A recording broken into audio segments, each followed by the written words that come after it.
Assalamualaikum warahmatullahi wabarakatuh. Waalaikumsalam warahmatullahi wabarakatuh.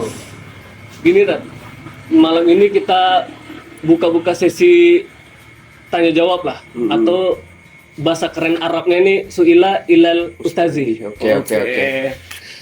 Ini berhubung di konten sebelumnya, kita banyak dapat antusiasme dari itu. Sahabat-sahabat pengen taubat. Oke. Dan ini tim kami telah mengumpulkan beberapa pertanyaan yang itu akan kita tanyakan langsung nih kepada Ustadz Fernanda. Oke, Bismillah. untuk pertanyaan pertamanya nih Tat. Ini pertanyaan dari sahabat Rian Rizky yang istrinya marah kalau dia tidak sholat subuh. Lain kali sholat subuh Ki, jangan tinggal.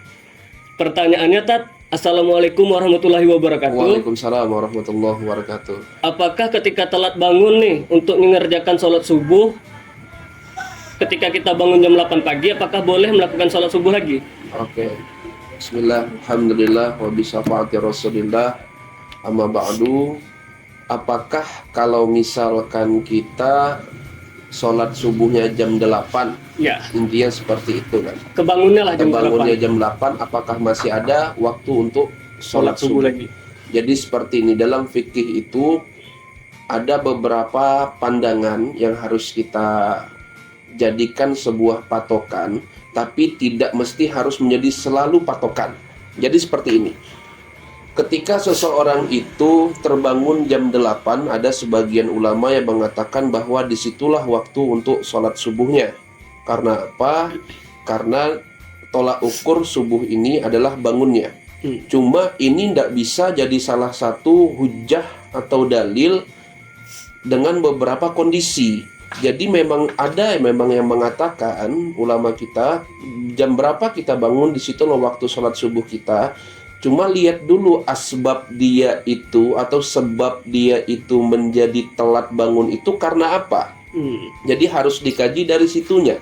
Misalkan kalau dia pada malam hari, dia anggaplah bekerja lembur dan segala macamnya, tapi dia punya inisiatif dalam untuk agar terbangun dalam sholat subuh, dan dia itu punya keinginan untuk subuh tepat waktu, wabil khusus secara berjamaah, itu jauh lebih bagus.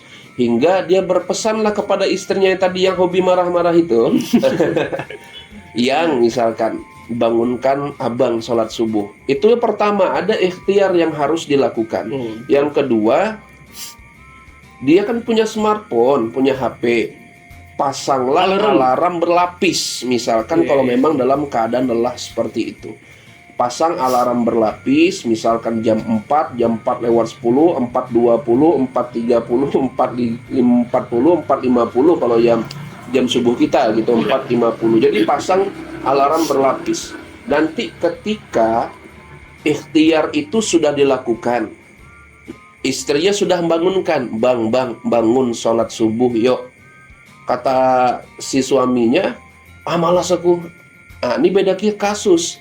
Tapi kalau misalkan si istrinya itu membangunkan dia tidak bergerak karena saking lelahnya, dia lembur, dalam lemburnya itu adalah tujuannya untuk menafkahi keluarganya, hingga alarmnya sudah berdentang-dentang bunyinya, dia tidak bangun, tahu-tahu terbangun anggaplah jam setengah 7 atau jam 7 atau jam 8.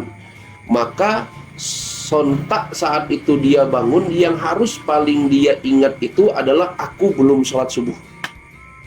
Saking mulianya sholat tersebut dan tidak boleh ditinggalkan. Begitu bangun kita harus beranjak dari kasur kita, itu langsung melakukan sholat subuh. Terlebih khusus lagi dan lebih bagus lagi kalau misalkan dia awali dengan sholat qabliyah subuh, karena beberapa keutamaan yang sudah digambarkan oleh Rasulullah. Begitu mulianya sholat qabliyah subuh atau sholatul fajar. Nah setelah itu dia sholat subuh. Sholat subuhnya seperti apa? Nah, sholat subuhnya seperti apa niatnya?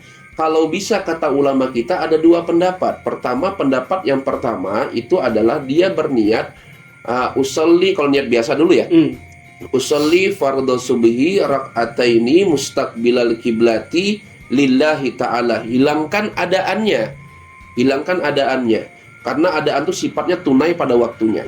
Nah, yang kedua, ini yang paling agak dinotis banyak oleh ulama, yaitu usolli fardhu subuhi rak'ataini qadaan mustaqbilal kiblati lillahi ta'ala. Atau panjang Ustadz, susah ngapalnya nih. Nah, karena niat itu kan qasdu syai'in mu'tarinan bi fi'lihi, ya segala sesuatu yang dibarengi dengan pekerjaannya. Cukup di dalam hatinya dia bilang, ya sengaja ku sholat fardu qadha subuh, Allahu akbar, selesai. Oh, jadi kalau tertinggal gitu masuk kodok tetap? Masuk qadha. Itu pendapat yang dikukuhkan oleh ulama kita. Yang pertama tadi bukannya tidak boleh, karena ada sebagian ulama yang mengatakan juga sedemikian itu. Bukan berarti antara dua pendapat ulama ini adalah pendapat yang memang salah satunya buruk, tidak. Dua hal ini boleh, tapi yang sangat dikukuhkan oleh ulama kita, begitu kita bangun, yang paling pertama kita ingat adalah kewajiban kita kepada Allah dalam meninggalkan sholat subuh tersebut. Nah, dan situ ada yang mengatakan dia bil ithmin, dapat daripada dosanya, dan dosa dia juga lalai.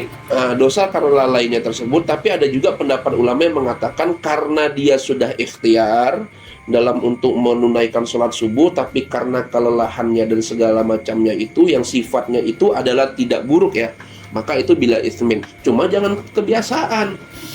Nah, yang kebiasaan ini repot karena sudah muncul dalil yang membolehkan ini. Enggak apa-apa lah kata Ustadz Fernanda, sholat subuh jam 8, jam 9 enggak apa-apa. Tapi tidak seperti itu. Itu dalam suatu ketentuan-ketentuan atau keadaan-keadaan yang memang saat itu kita itu tidak punya daya untuk bangun seperti itu.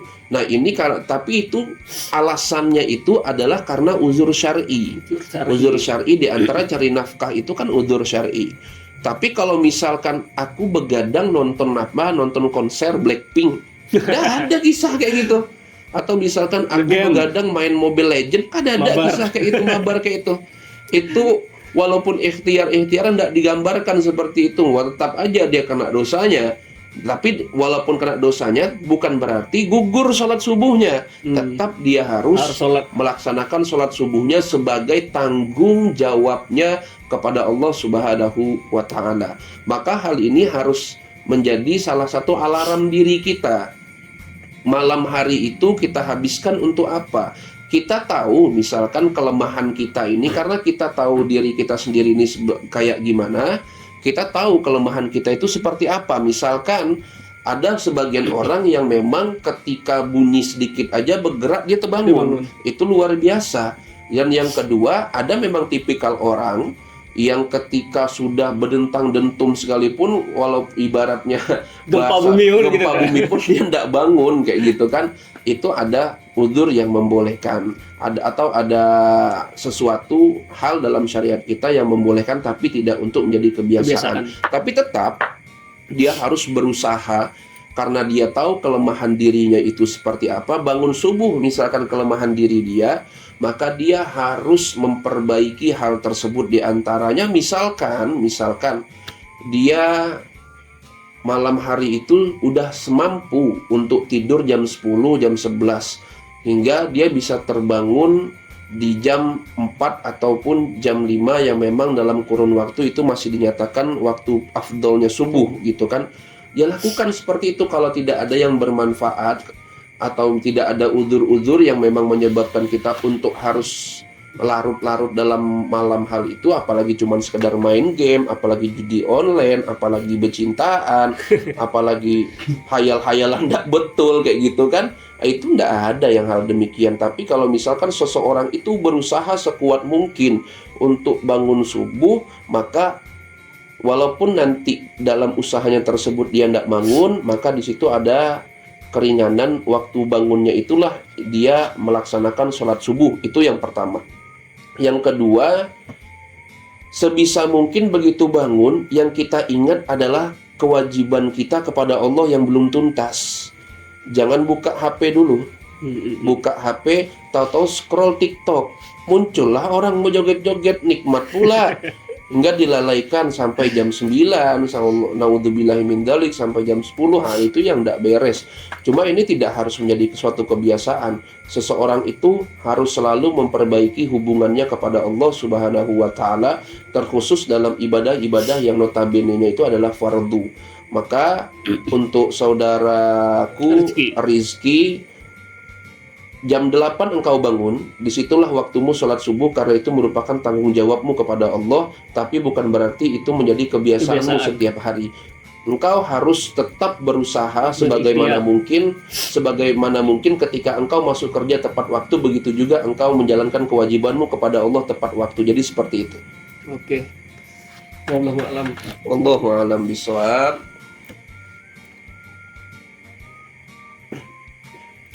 Asum nggak, Tat? Langsung das. Sundut, Tat. Oh Sundut iya. dulu, Tat. Nah, inilah spesialnya kita. Sundut dulu, Tat. Sebelum kita masuk ke pertanyaan kedua, kita sundut dulu.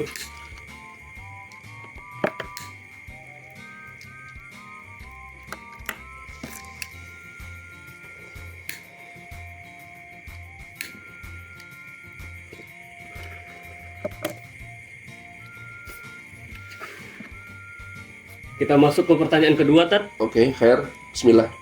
Ini dari Juanda Saputra. Oh ya. Apakah meninggalkan 3 kali meninggalkan sholat Jumat nih, Tat? Baik disengaja ataupun tidak, harus bersyahadat kembali. Bismillahirrahmanirrahim wa bisawati Rasulillah sallallahu alaihi wasallam, amma ba'du.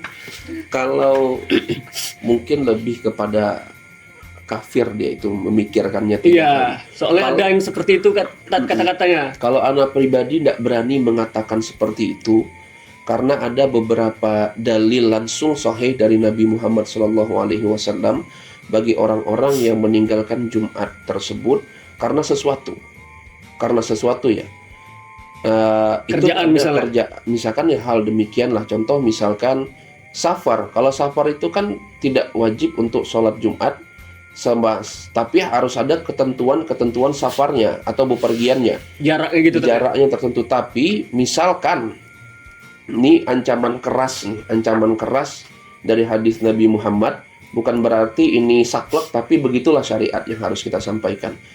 Rasulullah pernah bersabda seperti ini, man taraka salasa jum'atin mutawalliyatin min ghairi udhrin taba'allahu ala kalbihi. Jadi kata Rasulullah, barang siapa yang 3 kali meninggalkan Jumat terus menerus, tidak adanya uzur syar'i. Oh, tanpa sebab. Tanpa sebab, hanya kelalaian dia untuk tidak mengindahkan sholat Jumat, maka kata Rasulullah, taba'allahu ala kalbi, Allah stempel hatinya tersebut menjadi hati yang keras. Hati yang keras ini, hati yang bagaimanapun ada hidayah, ada nur, ada nilai-nilai kebaikan, maka hati tersebut menolaknya. Karena inilah Allah cap hati tersebut menjadi hati yang keras, ini yang berbahaya. Kalau Anda tidak berani mengatakan kafir, karena kenapa? Salah satunya, kalau guru kita pernah bilang, itu hak ranahnya Allah. Cuma kita punya rambu-rambunya. Salah satu yang mendekati hal demikian itu adalah hati yang memang menolak segala macam hidayah, hati yang menolak segala macam nur dari Allah. Artinya nur Allah itu kayak ilmu pengetahuan, nasihat, dan lain-lain. Hati yang keras itu jauh lebih berbahaya bagi kita umat Islam daripada hanya sekedar ibaratnya itu kelalaian yang biasa gitu. Ini melalaikannya itu karena tidak ada uzur. Beda cerita kalau misalkan ada uzur. Contoh seperti 3 atau 4 tahun yang lalu, wabah COVID-19 itu sedang menghantui kita semua, sehingga pemerintah kita yang dibahasakan oleh Majelis Ulama Indonesia itu mentiadakan Jumat. mentiadakan Jumat karena uzurnya adalah pandemi. Maka hal demikian Jumat tidak berlaku. Tapi harus yang dijadi catatan kita, Jumat tidak berlaku atau tidak menjadi wajib dalam keadaan COVID-19 itu bukan berarti kita tidak sholat zuhur. Oh, diganti zuhur gitu, Diganti dengan sholat zuhur. Itu uzur yang pertama. Contoh uzur yang kedua, dia sakit. Dengan sakitnya itu dia tidak bisa untuk melangkahkan kakinya ke masjid. Sakit yang notabene-nya adalah lumayan parah. Nah, maka orang sakit seperti itu la Jum'atan lah, tidak ada Jumat bagi dia, tapi dia tetap harus sholat zuhur sebagaimana yang di konten yang lalu kita jelaskan, tidak ada alasan sedikit pun untuk meninggalkan sholat walaupun dalam keadaan sakit. Yang ketiga, ketika ada ibu kita sakit, ini penting nih, harus dibuka memang. Ketika ada ibu kita sakit, di mana dalam kondisi sakitnya ibu kita itu cuman kitalah yang menjadi orang yang merawatnya. Tidak ada orang atau sanak famili kita yang dekat untuk menggantikan kita, terkhusus dia seorang wanita, menggantikan kita untuk menjaga ibu kita. Maka hal demikian itu ulama membolehkan dari mazhab kita Syafi'i untuk kita tidak melaksanakan Jumat, tapi tetap kita melaksanakan sholat zuhur. Yang keempat adalah saat kita sedang bepergian. Bepergiannya ini dalam jarak tempuh kurang lebih kita pakai pendapat yang aja, amannya 90 km. Di dalam bepergiannya tersebut tidak ada unsur kemaksiatan yang dia lakukan. Dan kerja gitu kan? Ya, contohnya kerja yang memang tidak ada unsur kemaksiatannya atau kemaksiatan yang sifatnya adalah kemaksiatan apapun, dia sekadar safar ke Pekanbaru misalkan dalam ranah pekerjaan. Dari sini ke Pekanbaru kurang lebih 200 km lebih. Maka sebenarnya dalam hukum fikih itu gugur sholat Jumatnya. Tapi apabila misalkan dia ingin sholat Jumat berhenti di masjid-masjid yang ada, fadl, itu lebih ahsan. Itu lebih bagus. Tapi yang di sini kita membahas adalah meninggalkan sholat Jumat karena uzur. Yang selanjutnya, saat ini ada pekerjaan yang notabene pekerjaan tersebut adalah sangat krusial. Di antara krusialnya tidak bisa kita tinggalkan. Jika kita tinggalkan dan tidak ada penggantinya, maka ini akan berdampak besar kepada orang banyak. Maka hal demikian itu diperbolehkan untuk tidak melaksanakan sholat Jumat, tapi tetap diganti sholat zuhur. Cuma yang harus jadi catatannya, kalau kita beralasan itu sampai seumur hidup kita repot karena kenapa? Jumat itu salah satu syariat yang harus kita tegakkan. Seandainya, bahkan ada ulama yang mengatakan seandainya pekerjaan kita itu melalaikan kita dari ibadah kepada Allah, maka tinggalkan fadhab. Tinggalkan, pergi dari pekerjaan itu. Karena kenapa? Oh, nanti saya tidak makan. Sebelum-sebelumnya Anda sudah dapat rezeki berupa makan dari Allah, apalagi cuman untuk sekedar memberi makan Anda di masa depan, itu mudah bagi Allah selama Anda itu bertakwa kepada Allah Subhanahu wa ta'ala. Bahkan yang orang-orang kafir saja dikasih rezeki kok sama Allah. Orang-orang yang non-muslim dikasih rezeki sama Allah, apalagi kita yang memang ada titik keimanan yang kuat dalam hati kita. Kita mengindahkan sebuah perintah Allah itu lebih bagus. Karena sejatinya begini, Koko Bayu. Koko Bayu. Suatu ibadah itu tidak akan pernah menggugurkan ibadah lainnya. Karena ibadah dan ibadah itu merupakan salah satu hal yang sangat terhubung.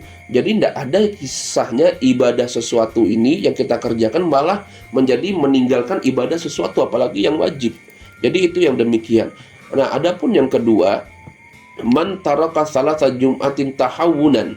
Ini tahawunan di sini digunakan barang siapa yang meninggalkan 3 Jumat tahawunan dalam keadaan lalai. Lalai di sini dia tahu hukumnya.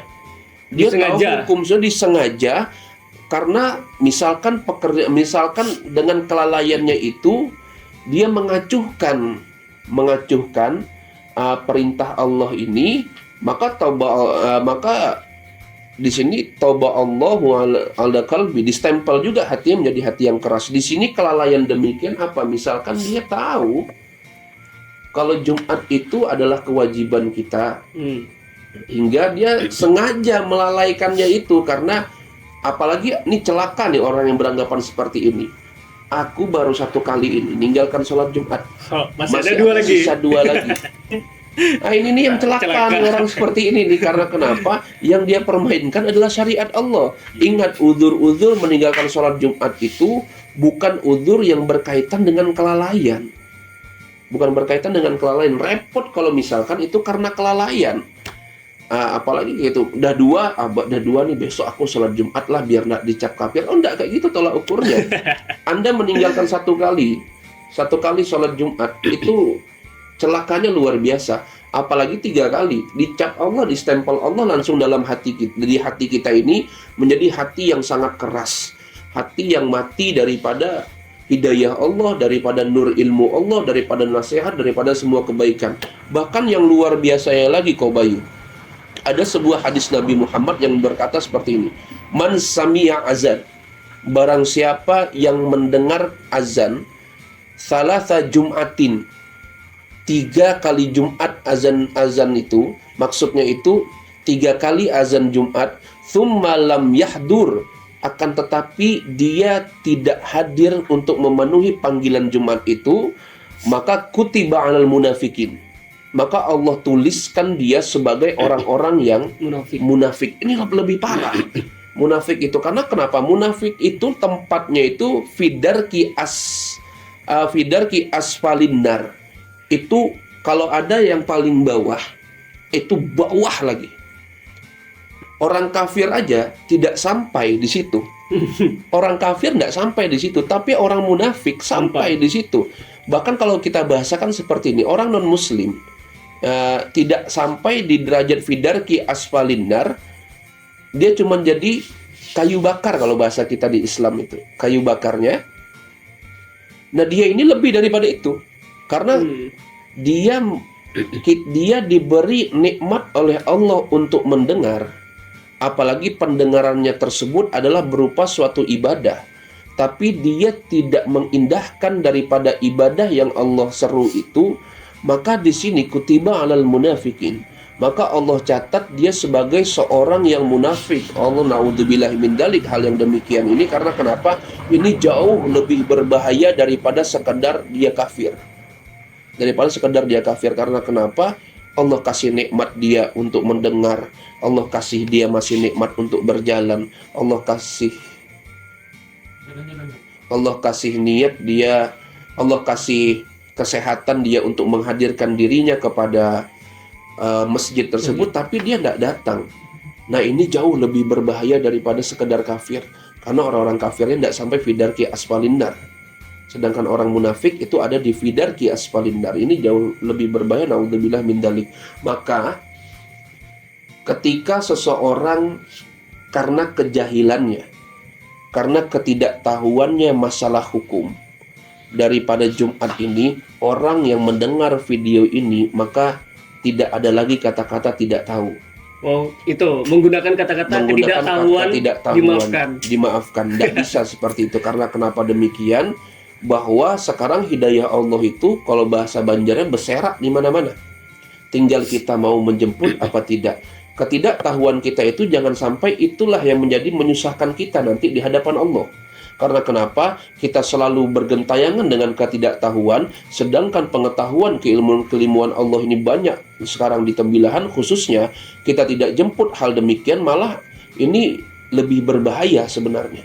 Lebih berbahaya. Jadi bukan dia harus, kalau dia misalkan ketidaktahuannya tersebut tentang hukum, maka jangan sampai tidak tahu, dan dia harus segera bertaubat kepada Allah Subhanahu wa Ta'ala dengan taubatan nasuha. Agar kenapa? Agar dosa-dosa akan ketidaktahuannya, akan kelalaiannya demikian itu diampuni oleh Allah, dan kedepannya itu dia menjadi jauh lebih baik lagi. Seperti itu. Wallahu a'lam.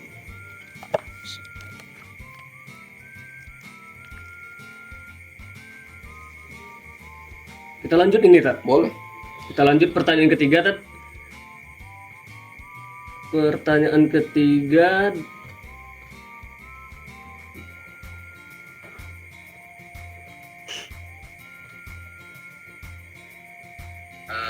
Menyambung. ini ada dari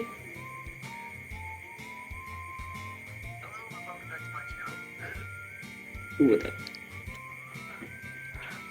Bisa di-cut nggak ya? Pertanyaan selanjutnya datang dari Nur Hasanah, BPS 815. Assalamualaikum Ustadz. Waalaikumsalam warahmatullahi wabarakatuh. Apakah wanita wajib mengganti sholat yang tidak ia kerjakan semasa haid? Nah, bismillahirrahmanirrahim, walhamdulillah wa bisafati rasulillah amma ba'du. Saudariku Nur Hasanah, yang nomornya saya tidak tahu belakangnya tadi karena lupa, mohon maaf. Apakah seorang wanita harus mengganti sholatnya saat dia selesai haid? Selesai haid. Seperti itu ya? Sholat yang dia tinggalkan pada saat haid. Selama kalau memang itu adalah haid, maka dia tidak wajib untuk mengqadha atau mengganti sholatnya. Tapi dia harus pastikan bahwa itu adalah haid. Bagaimana di hukum fikih cara memastikan kalau itu adalah haid? Haid ini terbentang waktunya adalah 24 jam. 24 jam, cuman terminnya itu selama 15 hari. Jadi dalam 15 hari itu, apakah darah haid itu dikalkulasikan sampai dengan 24 jam atau tidak? Nah, disinilah dia letaknya, apakah dia nanti mengqadha atau tidak. Kita kupas sedikit tentang haid, dan ini penting bagi seorang wanita, jangan sampai tidak tahu soal haid. Pertama, haid itu paling sedikitnya 24 jam. Waktunya terbentang selama 15 hari. Nah, kan tidak mungkin dalam satu hari itu 24 jam langsung darah keluar. Nah, mati dong. Mati dia. Ada berapa kantong darah yang ditampung sama dia kayak gitu. Misalkan seperti ini. Dia haid pada hari ini. Tapi harus dinotis terlebih dahulu, Kobayu, bahwa haid ini hitungan tanggalnya itu bukan Masehi, tapi hitungan tanggalnya itu adalah Hijriyah. Karena apapun yang berkaitan dengan hukum syar'i itu berkaitan dengan Hijriyah, bukan hitungan Masehi. Ini harus dicatat oleh semua wanita. Pertama, kita bahas pelan-pelan bagaimana cara memahami haid. 24 jam terbentang selama 15 hari. Jadi misalkan saudari hari ini, anggaplah jam saat ini keluar darah. Saudari pertama kali harus mengira bahwa itu adalah darah haid. Harus mengira terlebih dahulu bahwa itu adalah darah haid. Tidak boleh mengira bahwa itu adalah darah-darah lainnya. Harus mengira bahwa itu darah haid. Langsung dihitung. Maksudnya dihitung seperti apa? Hari ini berapa jam darah haid itu keluar. Misalkan hari ini kurang lebih 5 jam darah itu keluar, maka perempuan itu harus punya catatan tersendiri soal haid.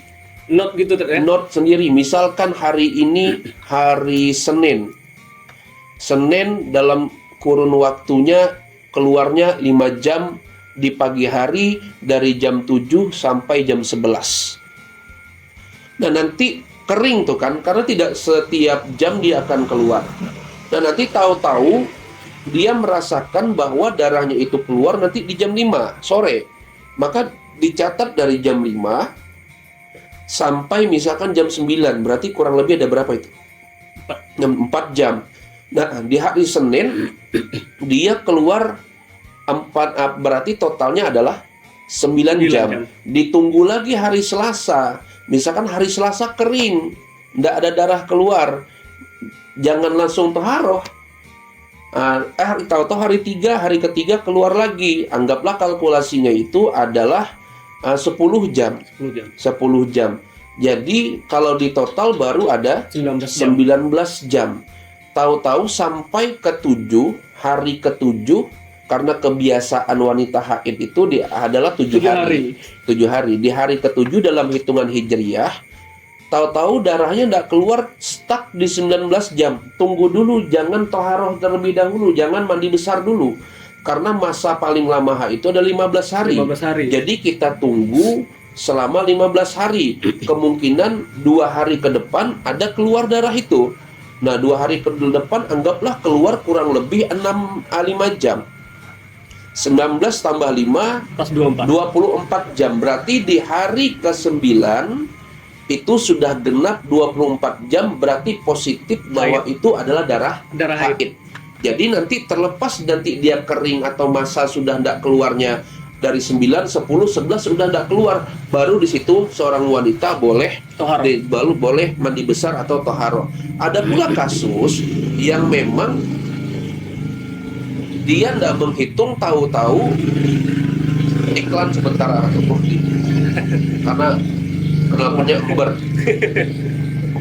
Tahu-tahu di 7 hari Sudah aja. Sudah 7 hari. Oh, enggak, syariat tidak bisa seperti itu, saudari.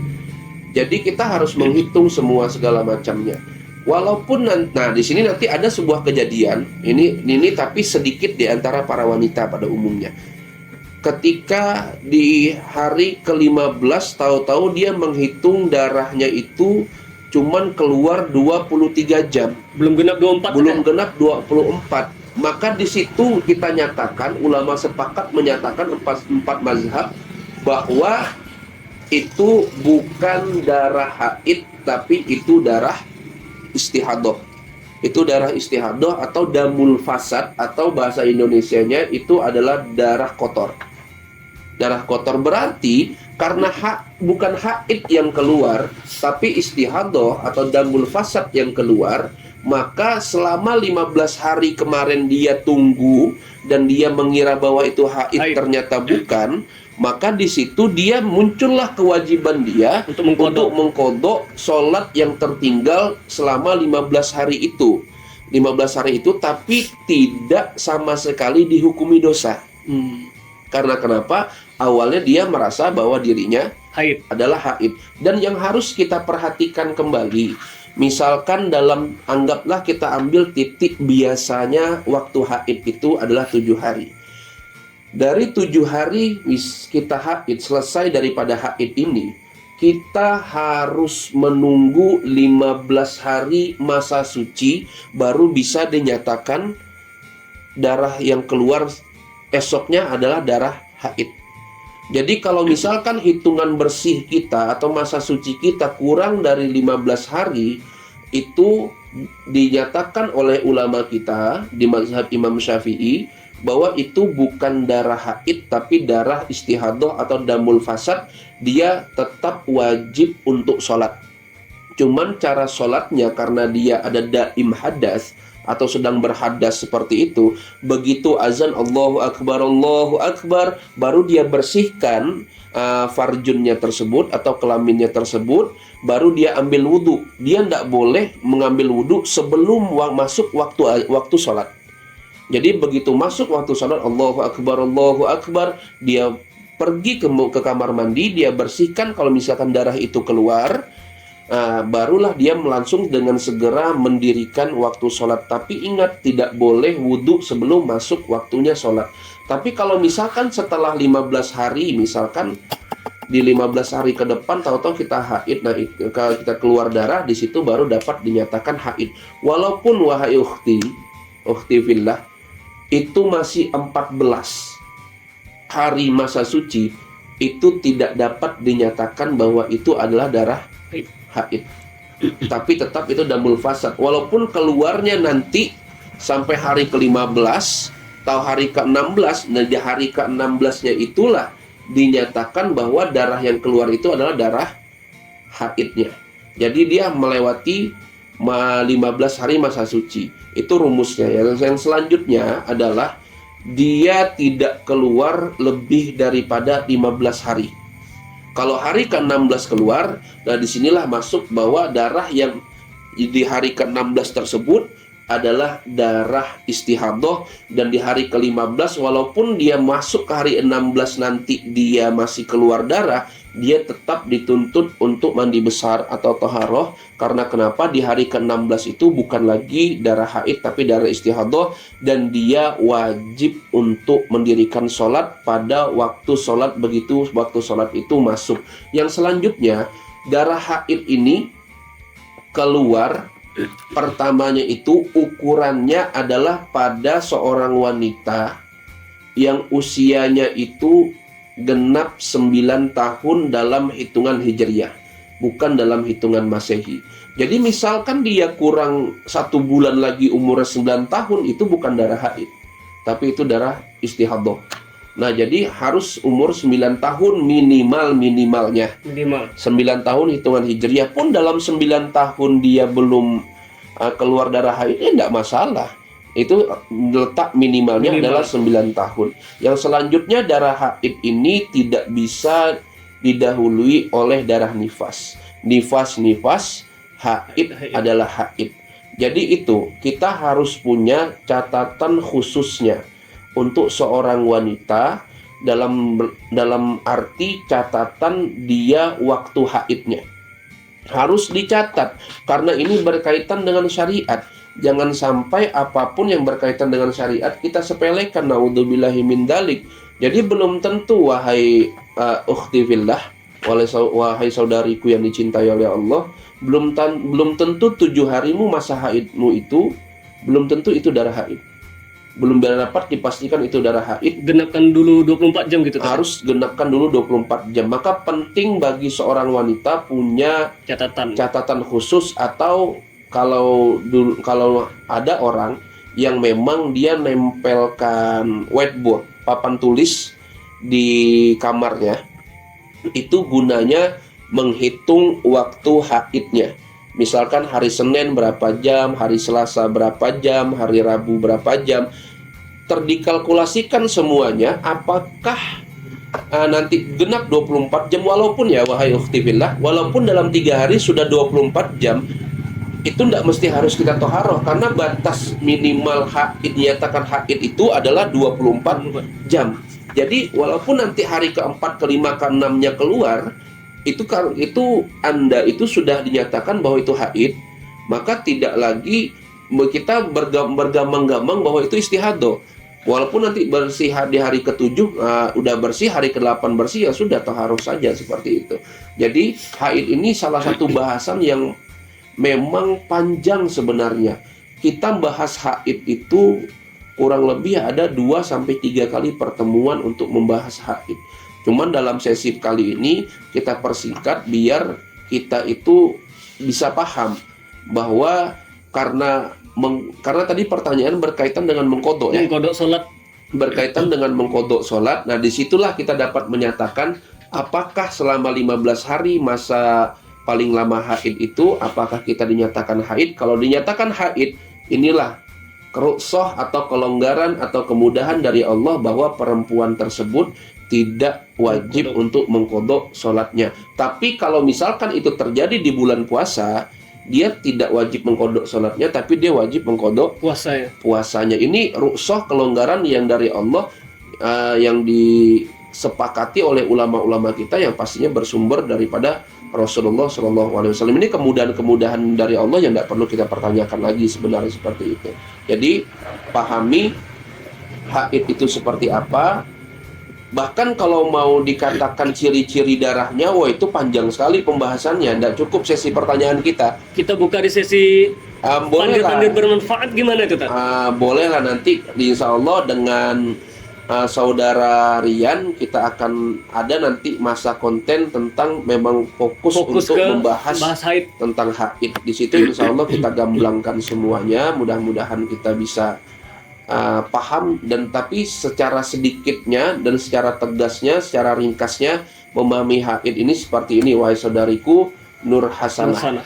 Bertanya Ustaz, bertanya. Iya. Silahkan. Jadi mau bertanya? Kalau misalkan 4 jam itu, kalau misalkan pakai stopwatch ya dia ngitungnya.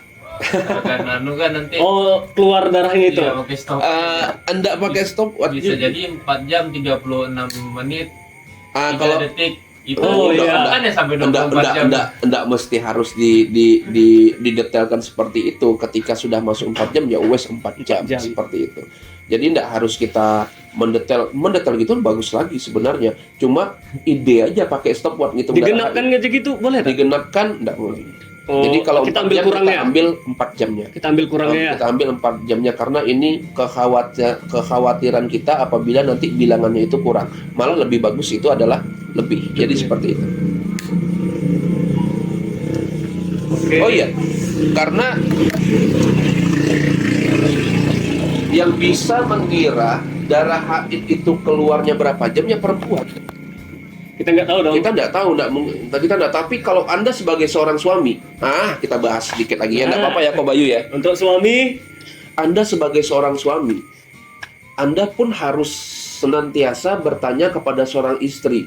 Misalkan yang hari ini kamu haid, udah berapa jam keluar? ingatkan dulu. Hmm. Jangan lupa dihitung masa haidnya atau waktu haidnya. Nanti begitu suami anggaplah dia keluar untuk mencari nafkah, pulang dia harus nanya. Tanya lagi. Misalkan berapa jam hari ini yang keluarnya? Oh, dari jam sekian, dari abang pergi 5 jam misalkan. Nah, dari situ suami bisa memantau apakah istrinya itu nanti dinyatakan haid apa tidak. Jadi seperti itu. Allahu a'lam. Berarti para suami punya kewajiban juga lah Ya. gitu Tat ya.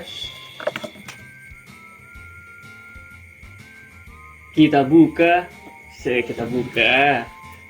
sesi pertanyaan selanjutnya. Ini datang dari Boboiboy Api. Wih keren, Boboiboy Boboiboy Api. Karena ilmu, wah ini bahaya kita nih, dibakar. Gitu. Pertanyaannya, Assalamualaikum Ustaz. Waalaikumsalam warahmatullahi wabarakatuh. Apakah sah sholatnya jika menggunakan parfum yang beralkohol? Oke, bismillahirrahmanirrahim. Alhamdulillahirabbil alamin wassalatu wassalamu ala Rasulillah wa ala alihi washabihi ajmain. Amma ba'du. Apakah sah sholat seseorang ketika dia menggunakan minyak wangi beralkohol?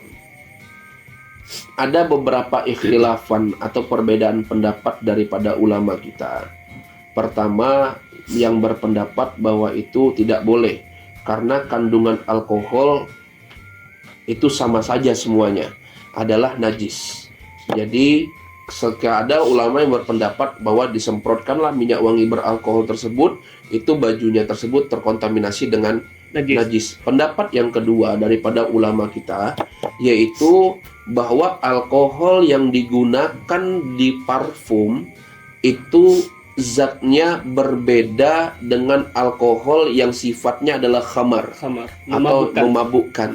Jadi walaupun dia menggunakan minyak wangi beralkohol, maka tidak masalah untuk dia mendirikan sholat karena kandungan alkohol dalam minyak wangi dengan kandungan alkohol yang sifatnya adalah khamar yang memabukkan yang tadi dikatakan najis itu sangat berbeda.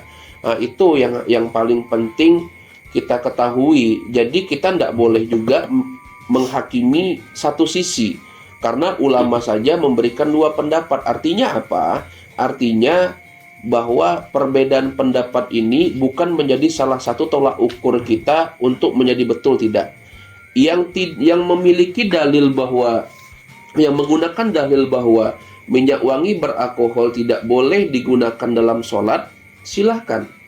Karena ada pendapat ulama yang mengatakan demikian, sehingga dia lebih berhati-hati dalam melaksanakan sholatnya. Dia gunakan minyak wangi tersebut yang tidak beralkohol. Lebih bagus yang memang di rumahnya tidak ada minyak wangi yang non-alkohol, tapi dia ingin mengambil daripada sunnah untuk melaksanakan sholat berminyak wangi. Ada dalil yang membolehkannya, yang menyatakan bahwa minyak wangi yang beralkohol tersebut, kadar alkohol atau sifat daripada alkoholnya itu berbeda daripada sifat alkohol yang memabukkan atau khamar yang dicap najis oleh ulama-ulama kita. Jadi silahkan saja, tidak pakai minyak wangi, tidak apa-apa, tidak masalah. Yang penting sholat. Jangan cuma karena jangan jadi orang yang terlalu idealis, apalagi fanatisme. karena dia tidak punya minyak wangi non alkohol, jadinya dia tidak sholat. Wah, ini lebih parah. Atau misalkan orang yang berpendapat bahwa minyak wangi beralkohol itu adalah najis, sehingga dia membenci atau memburuk-burukkan atau menjelek-jelekkan orang yang pakai minyak wangi beralkohol untuk sholat. Wah, ini lebih parah. Karena kita dianjurkan untuk menjaga hal-hal demikian oleh Rasulullah. Jadi perbedaan pendapat itu bukan menjadi sumber pertikaian, tapi al-ikhtilafu fil ummati rahmatun, kata Rasulullah. Perbedaan pendapat di antara umatku itu adalah rahmat. Silahkan gunakan yang mana saja, asalkan hal demikian itu memang memudahkan kita untuk melaksanakan suatu ibadah kepada Allah Subhanahu wa ta'ala. Oh, tidak punya minyak wangi yang beralkohol atau non alkohol karena, mohon maaf sekali tidak menjatuhkan sama sekalipun, karena dia tidak punya uang untuk membeli hal demikian. Ya wis, Anda sholat, Anda mandi.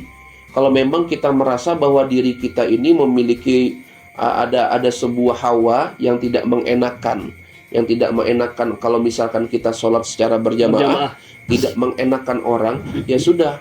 Kalau memang hal demikian terjadi, kita memang antusiasme karena ingin berjamaah, karena likulli syai'in safwah wa safwatu shalat takbiratul ula ma'al imam. Kita ingin mendapatkan keutamaan takbir pertama bersama imam.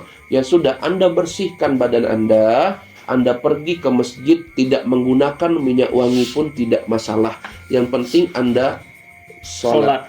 Yang penting Anda sholat, karena keutamaan daripada jamaah itu memang lebih afdol daripada kita sholat sendiri. Pun memang suatu ketika, suatu keadaan yang menyebabkan kita itu untuk karena kekhawatiran kita kalau berjamaah, sehingga hawa badan kita ini tidak sedap dihirup oleh orang lain, sholatlah dengan sendiri. Yang penting jangan meninggalkan sholat. Jadi seperti itu boboiboy api boboiboy api, bahwa tidak ada alasan kita untuk kita meninggalkan sholat hanya sekedar hal-hal yang remeh. Minyak wangi itu hal-hal yang remeh tapi bermanfaatnya luar biasa. Sunnahnya. Karena apapun yang berkaitan dengan Rasulullah itu ada berkahnya. Allahu a'lam bishawab.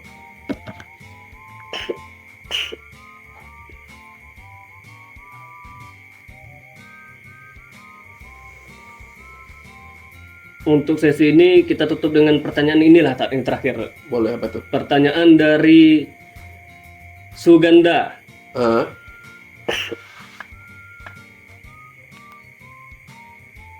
Itu cara mengkodok sholat untuk orang tua kita yang telah meninggal.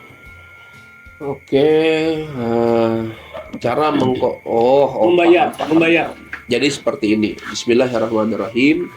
Alhamdulillahirrahmanirrahim. Wassalatu wassalamu ala rasulillah wa ala alihi washabihi ajma'in, amma ba'du. Cara membayar qodok atau sholat yang orang yang telah meninggal.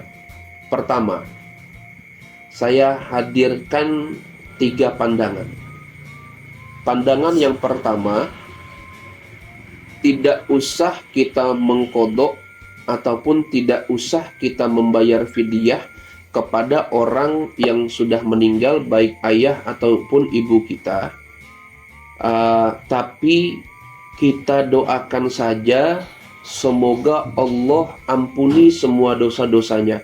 Karena doanya seorang anak yang mendoakan orang tuanya itu salah satu doa yang tidak ada hijab untuk menghalangi doa tersebut terkabul. Jadi karena tidak semua orang punya kemampuan untuk mengqadha dan untuk membayar fidyah. Jadi hal ini dimunculkan pendapatnya oleh ulama kita. Agar kenapa? Agar kita itu setiap hari ingat sama orang tua. Mendoakan orang tua, itu makom yang sangat tinggi. Anak mendoakan orang tua itu makom yang sangat tinggi. Walaupun dengan doa yang seperti ini kita hafal. Rabbi firli wali walidayya warhamhuma kama rabbayani shaghira wa li jami'il muslimina wal muslimat wal mu'minina wal mu'minat al ahya minhum wal amwat. Atau misalkan sekedar, ya Allah, ya Tuhanku, ampuni semua dosa-dosa daripada orang tuaku yang telah mendahuluiku. Jangan salah, kata-kata yang tersusun demikian itu bermakna lebih di sisi Allah. Karena kenapa? Karena seorang anak yang telah ditinggalkan orang tuanya masih ingat kepada orang tuanya dengan cara dia selalu menghadirkan doa di setiap sholatnya untuk ampunan atas dosa-dosa yang orang tuanya telah lalu. Yang pendapat yang kedua, tidak usah mengqadha, tapi dibayarkan fidyahnya. Hal ini seukuran dengan orang-orang yang meninggalkan puasa, yaitu per satu sholatnya, bukan per rakaat ya. Per satu sholatnya itu adalah 1 mud, 6,7 ons beras. Per satu sholatnya. Oh, kita tidak tahu Berapa jumlah sholat yang tertinggal. Ya sudah, ini menjadikan salah satu sarana ibadah kita yang punya kelebihan dalam harta untuk selalu bersedekah kepada orang yang tidak mampu. Jadi boleh saja sedekahkan seumur hidup dengan niat ini menjadi salah satu wasilah Allah ampuni dosa-dosa orang tua kita. Allah ampuni dosa-dosa orang tua kita. Kita bersedekah dengan diniatkan kepada untuk pahalanya orang tua kita dan diampuninya dosa-dosa orang tua kita ini bagi orang yang memiliki kelebihan dalam harta. Bahkan tidak sampai situ, Rasulullah pernah bersabda kepada Sayyidina Ali dalam kitab Wasiyatul Mustafa. Rasul berkata kepada Sayyidina Ali, wahai Ali, sedekahmu kepada keluargamu yang telah meninggal itu lebih baik sebenarnya di sisinya. Karena kenapa? Mereka yang telah mendahului kita itu bergembira atas sedekah yang kita lakukan untuk, anggaplah almarhum abah kita atau almarhum ibu kita. Mereka bergembira dengan sedekah demikian. Bahkan kata Rasulullah, gembiranya mereka jauh melebihi gembiranya saat mereka hidup di dunia. Ini dalil nih bagi yang mengatakan bahwa sedekah untuk orang meninggal itu tidak ada. Ini dari Rasul mengatakan dalam Wasiyatul Mustafa disabdakan langsung didengar oleh Sayyidina Ali. Melantas orang-orang kubur itu, ahli kubur itu berdoa kepada Allah, ya Allah, berikanlah kabar gembira kepada mereka yang bersedekah untuk kami. Dengan kabar gembira mereka dihadiahkan surga, sebagaimana kami bergembira mendapatkan sedekah daripada mereka. Wah, ini ikatan artinya tidak pernah putus antara orang tua atau kerabat kepada seorang yang telah mendahului kita. Bahkan pada zaman Rasulullah ada seorang anak yang bertanya sama Nabi Muhammad, wahai Rasulullah, amalan apa yang bisa aku gunakan untuk menjadi tambahan pahala orang tuaku yang telah mendahuluiku? Saat itu Rasul berkata, karena melihat kemampuan anak tersebut bagus, maka Rasul berkata, galilah sumur di samping masjid itu. Setiap orang yang berwudu di air tersebut, maka pahalanya mengalir kepada orang tua, almarhum orang tua yang telah meninggalkan kita. Cuma hal ini dikias oleh ulama kita. Kalau tidak dikias sama ulama kita repot. Karena setiap ada yang meninggal, buat sumur, gali sumur. Yang ada tidak sampai masjid, tercebur semuanya. Nah, ini repot dikias. Kalau hal yang demikian aja berpahala, apalagi kayak bacaan Quran kita, bacaan Al-Fatihah kita, bacaan surah Yasin kita, sedekah yang kita niatkan untuk almarhum, atau umroh yang kita niatkan untuk almarhum, atau badal haji yang kita niatkan untuk almarhum, itu yang berpahala. Karena itulah ikatan seorang anak kepada orang tuanya itu tidak terputus. Karena Rasul bersabda seperti ini, idza mata ibni Adam inqata amaluhu illa min salasin. Ketika anak Adam itu wafat, maka terputus amalnya terkecuali 3.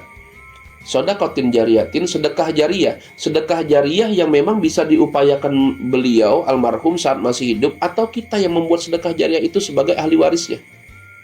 Itu bisa. Yang kedua, waladun soleh, anak yang soleh. Anak yang soleh ini nggak mesti nunggu alim. Kalau kita bilang anak soleh itu alim, jauh, tapi lebih bagus anak soleh tersebut adalah alim. Anak yang soleh itu tolak ukurnya seperti apa? Anak yang tolak soleh itu yang menjalankan kewajiban Allah, yang menjauhi larangan Allah, dan dia berbakti kepada orang tua. Itu aja tolak ukur anak soleh sebenarnya. Tidak harus alim. Kalau anak soleh harus alim, repot. Repot. Banyak kiai nanti. Hilang job-job kita. Yang ketiga adalah al-ilmu yuntafa'u bih, yaitu ilmu yang bermanfaat saat yang dia tuntut kepada waktu dia hidup di dunia, dan dia salurkan kembali kepada orang-orang yang memang membutuhkan. Karena khairun nas anfa'uhum linnas, sebaik-baiknya manusia adalah yang bermanfaat untuk orang lain. Sama halnya demikian, konten ini menjadikan salah satu sarana ilmu yang bermanfaat. Karena kenapa? Baik yang memberi materinya, baik yang menjadi penyalur pertanyaannya, baik yang menjadi perikotnya, itu baik yang memiliki HP-nya, baik yang memiliki tripodnya, ini semua adalah sarana yang bermanfaat. Karena kenapa? Sampai segitu mudahnya Islam ini untuk melaksanakan suatu amal ibadah, maka dengan demikian jangan kita persulit. Karena amal ibadah itu sejatinya adalah ringan, yang membuat berat kan kita. Yang buat berat itu kita. Entah apapun alasan kita yang berkaitan dengan tidak mengerjakan itu kita sendiri yang menciptakannya. Jangan kita pukul bahwa Allah tidak menginginkan. Oh, naudzubillahi min dzalik, itu yang tidak boleh yang demikian seperti itu. Jadi yang harus kita pahami sama-sama itu bahwa kita kalau diberi kelebihan harta, maka kita bersedekahlah dengan tolak ukurnya 1 mud per sholat yang dia tinggalkan. Berarti kalau 1 hari adalah 5 mud, dikali aja 6,7 ons, atau paling gampangnya 1 liter lah ya, tanggung. Satu hari itu 1 liter, 1 sholat ya. Berarti 5 liter yang dia per hari dia bersedekah kepada orang yang tidak mampu. Jangan bersedekah kepada orang yang mampu pula, repot ini urusan. Karena kenapa? Itu ada hakul adam, ada hak-haknya sesama umat manusia yang memang tidak mendapatkan derajat harta yang sama dengan kita. Yang ketiga, diqodho oleh ahli waris. Ini pendapatnya lemah sebenarnya di kalangan ulama kita. Cuma hal ini sangat menjadi krusial sekali di kalangan kita ini, bahwa bagaimanapun seorang seorang almarhum atau si mayit itu meninggalkan sholat, dia wajib kita mengqodho, bahkan sampai membayar kepada orang lain. Kita kan husnuzon saja sebenarnya, mudah-mudahan dikerjakan. Oh gitu. Mudah-mudahan jadi boleh dikerjakan. Diwakilkan ke orang lain? Bisa saja, tapi afdolnya memang anaknya ahli waris. Cuma ini yang beredar di pemahaman kita. Karena ahli waris yang tidak mampu untuk mengqodho, sehingga diupahkan kepada orang lain. Pada afdolnya itu adalah ahli warisnya. Tapi yang harus kita pahami terlebih dahulu, sebelum kita beranjak untuk hal demikian, Rasulullah itu bertanya ketika ada seorang yang meninggal, yang paling pertama yang beliau tanyakan itu adalah hakul adam. Maksudnya apa? Ketika ada seorang yang meninggal itu yang Rasul tanya, si fulan ini punya utang. Itu terlebih dahulu. Si fulan punya utang apa tidak? Maka ahli waris lebih bagus, lebih afdolnya menyelesaikan hutang-hutangnya terlebih dahulu. Menyelesaikan hutang-hutang almarhum atau almarhumah terlebih dahulu, karena apapun yang berkaitan dengan hakul adam ini repot. Kalau berkaitan dengan hakullah, relax sebenarnya. Tadi itu banyak tuh cara-caranya. Kita cara mendoakan, kalau mendoakan saja karena kita memang tidak punya kapasitas kemampuan dalam hal-hal lainnya, doakan saja, insya Allah. kita harus yakin dengan suatu ibadah kita, termasuk dengan doa kita itu akan diijabah oleh Allah. Dengan hal demikian kita harus yakin kepada Allah bahwa doa kita kepada orang tua yang telah mendahului kita itu diijabah sama Allah, sehingga dosa-dosa yang pernah dilakukan oleh almarhum atau almarhumah dari ayah ibu kita itu diampuni oleh Allah Subhanahu wa Ta'ala. Karena syariat itu sebenarnya tidak memberatkan. Tidak memberatkan. Islam tuh tidak memberatkan sebenarnya. Cuma jangan kita buat berat saja. Jadi demikian. Jadi harus ulama menganjurkan kalau misalkan ada yang berkaitan dengan hakul adam, baik itu berupa utang, maka itu dulu yang diselesaikan oleh ahli waris, barulah berpikir untuk mengkodok sholatnya. Wallahu a'lam bishawab. Oke, terima kasih untuk Ustadz untuk tanya jawabnya, jawabannya untuk malam ini. Kita buka di sesi selanjutnya. Bagi sahabat-sahabat pengen taubat, ingin bertanya, silahkan di kolom komentar. Ya.